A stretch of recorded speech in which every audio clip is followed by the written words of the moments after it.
বেদিতে পুষ্পার্ঘ অর্পণ করব।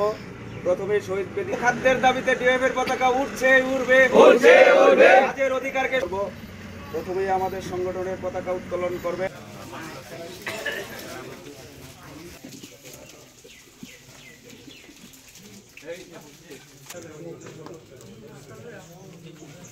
ভারতের গণতান্ত্রিক যুব ফেডারেশন বিশালগড় বিভাগীয় কমিটির অন্তর্গত আজকে কমলাসাগর অঞ্চল কমিটির ১২তম অঞ্চল সম্মেলন সংগঠিত হচ্ছে।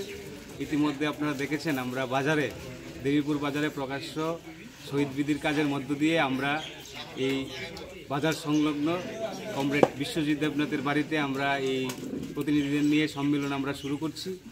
আমরা এই সম্মেলনে প্রায় ১০০ জনের মতো ডেলিগেট উপস্থিত হওয়ার কথা, উপস্থিত হচ্ছে বেশ সারা এই সম্মেলনকে ঘিরে। আমরা এই সম্মেলনকে কেন্দ্র করে আমাদের যে পঞ্চায়েত, কমলাসাগর পঞ্চায়েত কমিউনিটি হল, আজ থেকে ৫ দিন আগে আমরা অ্যাপ্লিকেশান দিয়ে চেয়েছিলাম, কিন্তু দুর্ভাগ্যের এই পঞ্চায়েত রাজনৈতিকভাবে বা আমাদের এই সংগঠনের অঞ্চল সম্মেলনকে বানচাল করবার জন্য তারা প্ররোচিতভাবে আমাদেরকে হলঘরটি দেননি। সেই জেদ নিয়েই আজকের যুবককে আপনারা দেখেছেন বাইরে যে অক্লান্ত পরিশ্রমের মধ্য দিয়ে, সাজসজ্জার মধ্য দিয়ে আমরা এই ছোট্ট সময়ের মধ্যে এই বাড়িতে আমরা সমবেত হয়েছি।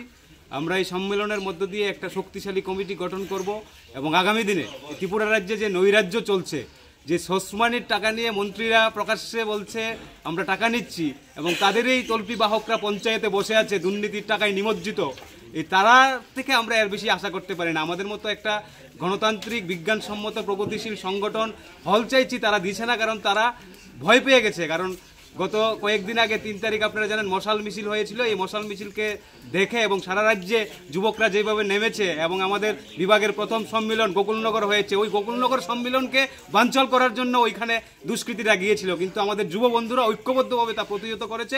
আমরা আগামী দিনে এই রাজ্যে যে নৈরাজ্য চলছে তা সম্মিলিতভাবে সকলকে নিয়ে আমরা প্রতিহত করেই আমরা আগামী দিনে একটা নতুন জায়গায় আমরা যাব এবং নতুন ত্রিপুরা আমরা গড়ব।